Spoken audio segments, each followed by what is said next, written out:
What's up, world? I'm Cameron McKinney, and this is Pop Culture Spotlight, a podcast about the movie Emma Mackay.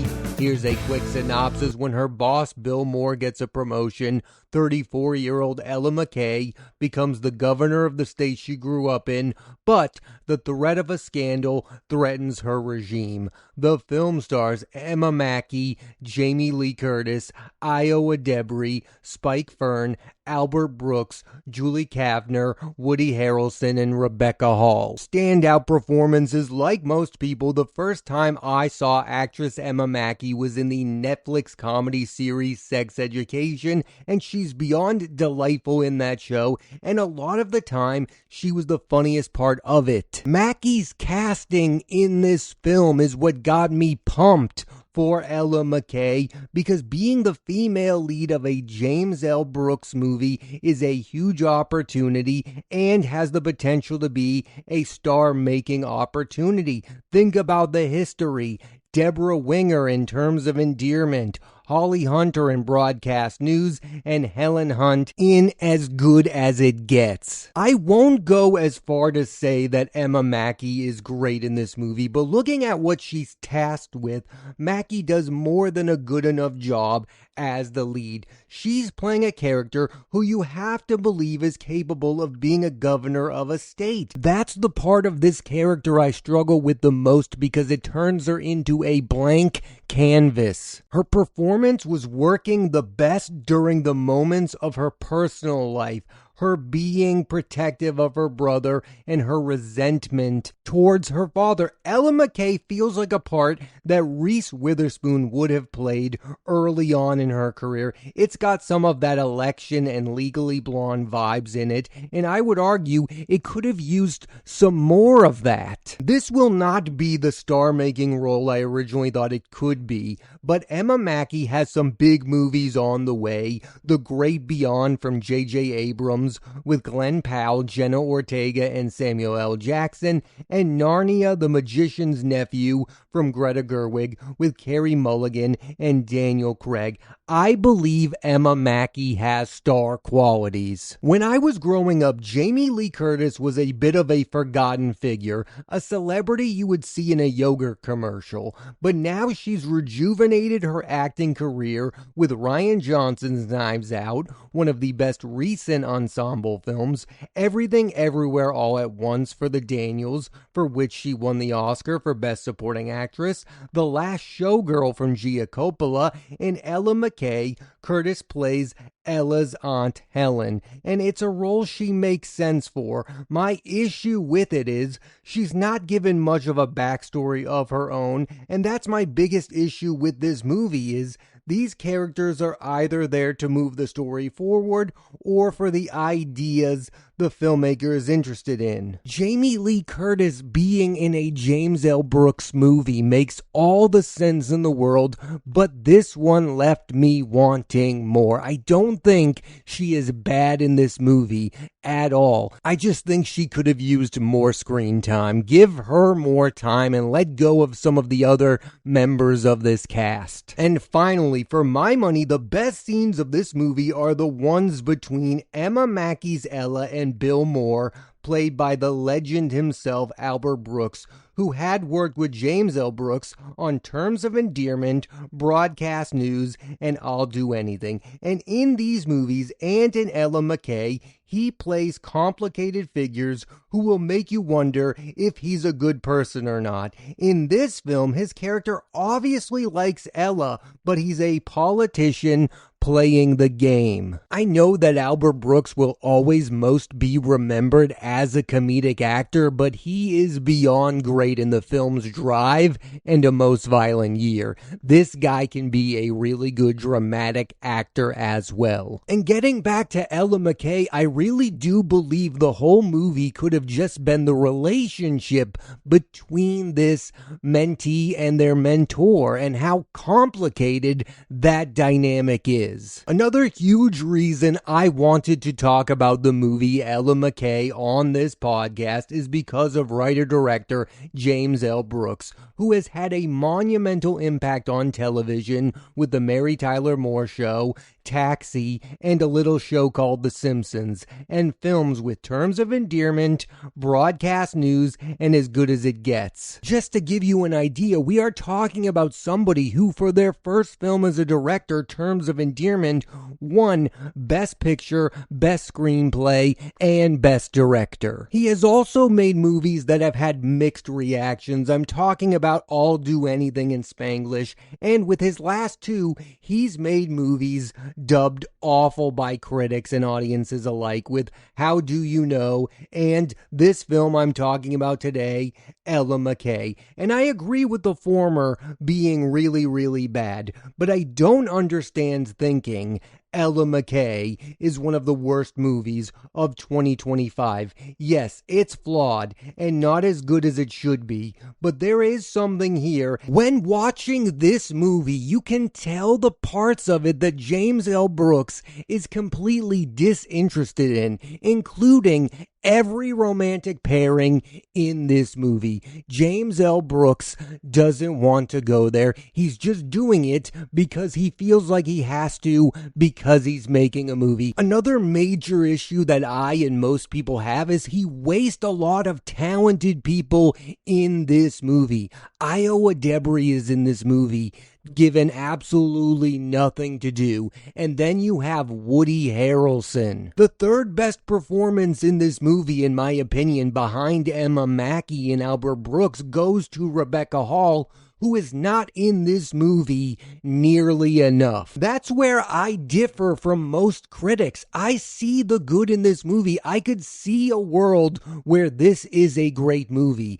I see this movie's potential, and I could see how it could be one of the best movies of 2025. Now, it didn't land the plane. There are many issues I have with this movie. I wouldn't even call this movie a good movie. But for the most part, I found it to be an enjoyable watch. I look at most of the reviews for this movie and get the sense that most people are like, why does this exist? What was he thinking here? No, I see the ingredients for a great movie. It might be a stretch to call this a film that's too ambitious, but there's just too many elements to this movie.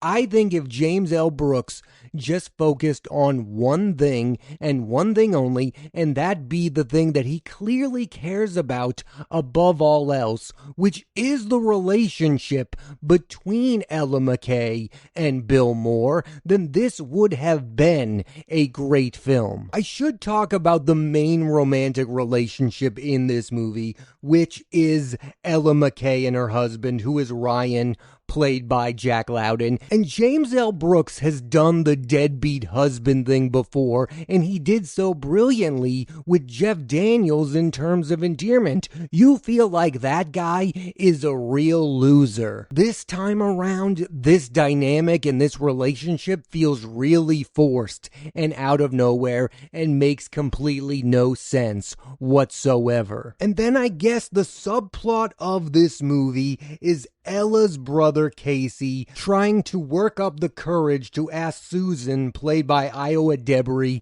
to be his girlfriend. That's probably the part of the movie I can't defend whatsoever. I understand watching that part of the film and going, yeah, this has ruined the whole thing for me. I don't feel that way because I look at the other stuff and I go, there's something there. If I got rid of this part, the rest of it would make way more sense. And I don't even really want to spoil what the political scandal surrounding Ella McCay is in this movie. It's also quite ridiculous. But I keep going back to this idea that James L. Brooks does not care about the plot of this movie. He cares about this character, and he cares about her ideas and her relationship with people like Bill Moore, played by Albert Brooks. That's what he cares about. He just feels like he's forced to put in all of those other things. And some of the stuff I just don't care about. Like, I don't care if Ella McCay ever forgives her father, played by Woody Harrelson, because I know the movie's not going to end up with her forgiving him. I don't understand what any of that was about. So another big critique I've heard about this movie is that it feels like a sitcom. And yes, you can get that. I mean, we are talking about James L. Brooks. He comes from a sitcom background. And yes, I think there are sitcoms that have this political type of humor in it. I mean, Parks and Rec, it's hard not to think about that show when watching the movie Ella McCay. Maybe this is the harshest thing I can say about this movie. I'm not sure how funny it actually is. And when you consider how many funny people are in it, you have Kumail Nanjiani, you have Albert Brooks, you have Woody Harrelson. James L. Brooks in the past has been commended for bringing real heart and soul into comedies. Well, this time it kind of felt like he forgot the comedic ingredient. And that's why we've gotten to a point with this movie where it's getting such a polarizing reaction. It's like if you're not getting the dramatic elements of this movie, there's not enough comedy to hold you over. This is an example of a movie where the leading character is interesting enough, and then the rest of the movie doesn't do enough to support everything going on around her. The reactions to Ella McCay reminded me of some of the backlash that happened with Francis Ford Coppola when it came to Megalopolis. He wasn't just being compared to the other movies of today. He was being judged against his own filmography. And it's like, guys, Megalopolis was never going to be like The Godfather or The Godfather Part 2. And that exact same thing happened with James L. Brooks. They're not comparing Ella McCay to the other movies of 2025. They're comparing it to broadcast news and Terms of Endearment, two of the best made movies you'll ever see. And I'm on board with you. Ella McCay is nowhere near the caliber of movie that broadcast news is. But there are a ton, and I mean a ton, of modern movies that it is better than. Like I've said throughout this podcast, this was always a movie that I wanted to talk about on this podcast, and my hope was that this was going to be a huge celebration of James L. Brooks, that this was going to be a huge comeback for him as a writer-director, that this could end up being his last movie, that he could end up getting nominated for an Oscar, that Emma Mackey would give one of the best performances of the year and become a movie star. That really was what I wanted to happen with this movie, and sadly, none of that came even close to happening. I'll admit I probably had too high of expectations, but I still don't understand watching this movie and thinking that it's awful. It's mid, and it offers things that a lot of other movies just don't. And I don't think it's the worst film from James L. Brooks. I did not like I'll Do Anything, and of course I did not like How Do You Know. People just love to run with the narrative that the directors lose touch with reality after so many films, and that is what has happened with James L. Brooks. I'm just not buying that. I just think with a lot of movies, there are some that get swept up in a consensus, and the consensus on this movie, Ella McCay, is that it is bad, and that is a consensus that I just do not agree with. It is massively flawed on one hand, but yet on the other, I find it to be entertaining and enjoyable. I never, and I mean I never bring up Rotten Tomatoes on this podcast because I think it is a very bad grading scale for movies. But on Rotten Tomatoes, Ella McCay has a 23%. It is far better than a 23%. I mean, I would be in the 55 to 60 range. The fault of this movie is that it doesn't pick a lane. And I truly do believe that most people would agree with me that this is just a mid movie if it weren't for the fact that it's directed by James L. Brooks, somebody who is revered as one of the best writer and directors of his time. That is what is being held against this movie. The same with Megalopolis and Francis Ford Coppola. It's because of those directors that these films are being held to such high standards. And like I've admitted, I bought into the hype too. I thought this could be a major Oscar contending movie because I saw the name James L. Brooks. And I thought Emma Mackey might become a star the same way that Deborah Winger did, the same way that Holly Hunter did, and the same way that Helen Hunt did. My expectations were that history was going to repeat itself